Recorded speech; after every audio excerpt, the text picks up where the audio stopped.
उल्हासनगर महानगरपालिकेच्या निवडणुकीचे संकेत सध्या दिले जात आहेत. प्रभाग रचनाबद्दल माहिती देताना प्रियंका राजपूत यांनी प्रसारमाध्यमांशी बोलताना सांगितले की उल्हासनगर महानगरपालिकेची सार्वत्रिक निवडणूक जी आता 2022ला होणार आहे, त्यामध्ये आपले एकूण 30 प्रभाग होणार आहेत किंवा 30 पॅनल आपण म्हणू शकतो. आणि प्रत्येक पॅनलमध्ये 3-3 नगरसेवक निवडून येणार आहेत. फक्त एक पॅनल आहे, पॅनल नंबर 16 किंवा प्रभाग नंबर 16, त्यामध्ये फक्त 2 नगरसेवक निवडून येणार आहेत. जी वार्ड रचना आहे ही गुगल मॅपवरून तयार करण्यात आली की DP नुसार तयार? गुगल अर्थवरती बनवायला लागते. DP नुसारच आहे, कारण आपल्याला आपल्या बाउंड्रीज घ्याव्या लागतात. तर आपल्या जेवढ्या उल्हासनगर महापालिकेची जी टोटल बाउंड्री आहे ती घेऊन आपल्याला, आणि त्यात सेन्सस ब्लॉक पण आपण यूज करतो. सेन्सस ब्लॉकचा जो नकाशा आहे 2011चा, त्या बाउंड्रीचा उपयोग करून आपल्याला हा गुगल अर्थवर नकाशा बनवावा लागला आहे, कारण तसे इन्स्ट्रक्शन इलेक्शन आयोगाचेच आहे. आणि इलेक्शन आयोगाने आपल्याला जसे इन्स्ट्रक्शन दिलेले आहेत की प्रभाग रचना कशी बनवली पाहिजे, त्याप्रमाणेच आपण हे तंतोतंत पालन करून ही प्रभाग रचना बनवलेली आहेत. तुम्हाला माहिती देते, ह्यावेळी आपले सदस्य संख्या पण वाढलेली आहे. 5 वर्षापूर्वी म्हणजे मागचं जेव्हा इलेक्शन झालं तेव्हा आपल्याकडे 78 सदस्य होते एकूण नगरसेवक, आणि टोटल प्रभाग होते 20, कारण त्यावेळी 4-4चं पॅनल होतं आणि 2 पॅनल आपले 3चे होते. त्यामध्ये 3 नगरसेवक निवडून आले. ह्या वर्षी नगरसेवक संख्या वाढल्यामुळे जी 78 होती ती 89 झालेली आहे, म्हणजे 78ची 89 झालेली आहे. त्यामुळे आणि 3-3चा एक प्रभाग बनलेला आहे, 3 नगरसेवकांचा एक प्रभाग, म्हणजे असे एकूण 30 प्रभाग आपण बनवलेले आहेत. त्यापैकी 29 प्रभाग जे आहेत ते 3 नगरसेवकांचे आहेत आणि एक प्रभाग जो आहे तो 2 नगरसेवकांचा बनलेला आहे. मागच्या वेळी आपल्याकडे अनुसूचित जाती, अनुसूचित जमाती आणि नागरिकाचा मागासवर्ग OBC असे 3 रिझर्वेशन होते. ह्यावेळी मात्र आपल्याकडे अनुसूचित जाती आणि अनुसूचित जमाती आत्तापर्यंत तरी निवडणूक आयोगाच्या इन्स्ट्रक्शनप्रमाणे हे 2च प्रवर्ग आहेत. OBC संबंधित काहीतरी निर्णय झाला तर इलेक्शन जेव्हा ॲक्च्युअल प्रोग्राम लागेल इलेक्शनचा, तोपर्यंत कदाचित यात जर OBCचं काही इश्यू चेंज झाले तर तो आपल्याला दिसेल. पण आत्ता तरी ह्या घडीला फक्त SC आणि ST आहेत.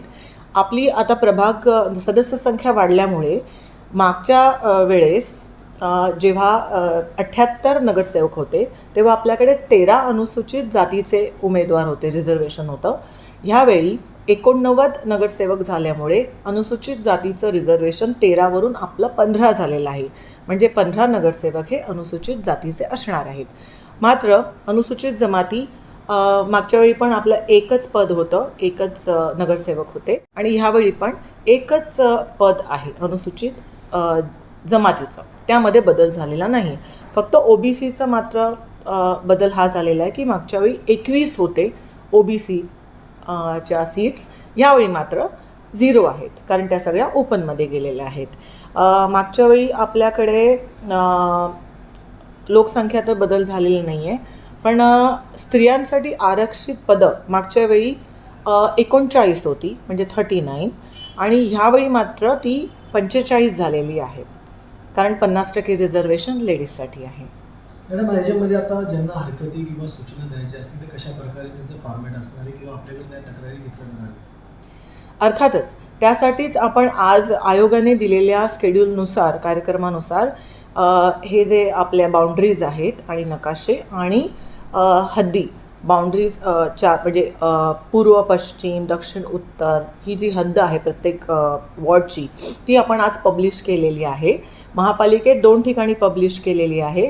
एक म्हणजे इलेक्शन डिपार्टमेंटचं जे ऑफिस आहे 2ऱ्या मजल्यावर तिथे, आणि एक म्हणजे प्रॉपर्टी टॅक्स डिपार्टमेंट ग्राउंड फ्लोअरला आपलं जे आहे त्या डिपार्टमेंटच्या मेन गेटवरच आपण हे पब्लिश केलेलं आहे. तसेच आपल्या उल्हासनगर महापालिकेच्या हद्दीत एकूण 4 प्रभाग आहेत, वॉर्ड ऑफिसेस. त्या 4 प्रभागांमध्ये सुद्धा आपण हे पब्लिश केलेलं आहे. या कार्यक्रमामध्ये आज 1 तारीख आहे, 1 फेब्रुवारी ते 14 फेब्रुवारीपर्यंत आपण लोकांकडनं सजेशन ऑब्जेक्शन्स मागवलेले आहेत. त्यांच्या काही हरकती आणि सूचना असतील त्यांनी त्या लेखी त्या ऑफिसला द्यायचे आहेत. म्हणजे महापालिकेत निवडणूक ऑफिसला द्यायचं आहे, मेन ऑफिसला, आणि वॉर्ड ऑफिसर्सना द्यायचे आहे. ते 14 तारखेला सगळे आपण आपल्याकडे जमा करणार हरकती सूचना, आणि 16 तारखेपर्यंत ह्या सर्व हरकती सूचना आम्हाला निवडणूक आयोगाकडे सादर करायचे आहेत. त्यानंतर ते पुढचा प्रोग्राम लावतील. मॅडम, महापालिकेचं फॉर्मेट असं वेगळं सूचना वगैरे देण्यासाठी काय? नाही, असं काही नाही आहे. त्यांना जसं योग्य वाटेल त्याप्रमाणे, असं काही स्पेसिफिक फॉर्मॅट नसतो. सदर प्रभाग रचनेबद्दल विरोधी पक्षनेते राजेश वानखेडे यांनी माध्यमांशी बोलताना आपले मत व्यक्त केले. वार्ड रचना जाहीर झाली आहे, याबद्दल आपलं काय मत आहे, काय सांगू शकता? वार्ड रचना जी जाहीर झालेली आहे ती चांगल्या प्रकारे त्यांनी केलेली आहे. आमचा रोष जो आहे तो निवडणूक आयोगावर आहे, म्हणजे उल्हासनगर प्रशासनावर नाही आहे. काही लोकांची असं म्हणणं आहे की वार्ड रचना जी झालेली आहे ती सत्तेमध्ये असलेल्या लोकांनी आपल्या परीने ती वार्ड रचना करून घेतलेली आहे, त्याबद्दल तुमचं काय मत आहे? वार्डची रचना ही कशी झाली तरी, म्हणजे कशीही जरी असली, ज्या लोकांनी कामं केलेली आहेत, ज्यांना लोक ज्यांना पसंत करतात, त्या लोकांसाठी असं काही प्रॉब्लेम नाही आहे. त्यांनी कुठेही कशीही रचना केली तर लोक त्यांना साथ देतील काम करणाऱ्या माणसाला. म्हणून कोणी असे घाबरून जाऊ नये. जे निवडणुकीत इच्छुक आहेत, म्हणजे उमेदवार आहेत, त्यांनी